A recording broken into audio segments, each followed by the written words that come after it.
Ek glo hierdie woord is vir iemand al buite. Daardie leemtes in jou lewe, as jy nie begin vul met die woord van God en die liefde van God nie, gaan die vyand kom en hy gaan asblikke daarvan begin maak. Jy het nodig om werklik waar hierdie leemtes te vul met die woord van God. En hoe doen ek dit?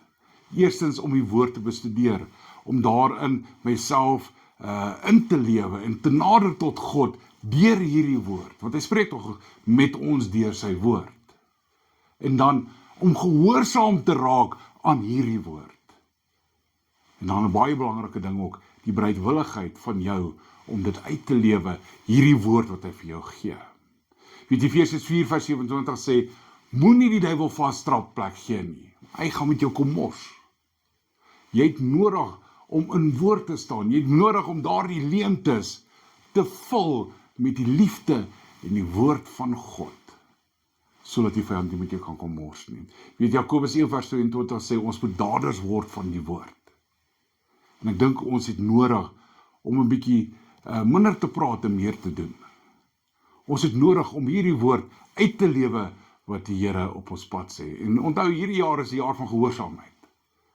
Maar jy het nodig, jy het die bereidwilligheid ook nodig om daardie gehoorsaamheid, dit wat die Here vir jou gee, uit te lewe tot eer en verheerliking van sy groot naam. So kom ek bid vir jou. Almagtige God, elke persoon wat hierdie boodskap hoor, Here, wil ek bid, Here, dat U sal help om te kan onderskei wanneer die vyand kom en wanneer dit U woord is, Here. Laat hulle kan onderskei dat die vyand nie met hulle mors nie, Here. Ek wil bid, Here, dat elke persoon dader sal word van U woord. Dat hulle hierdie liefde sal uitbeeld, Here.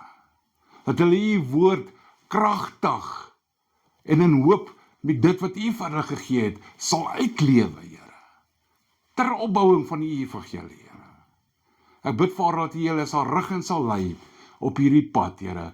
Hoe om hierdie leemtes werklik waar te vul met U woord, sodat hulle gehoorsaam kan wees en bereid kan wees om dit uit te kan lewe. Ek loof U en ek prys U en ek dank U, Here. In Jesus Christus naam. Amen. Shalom.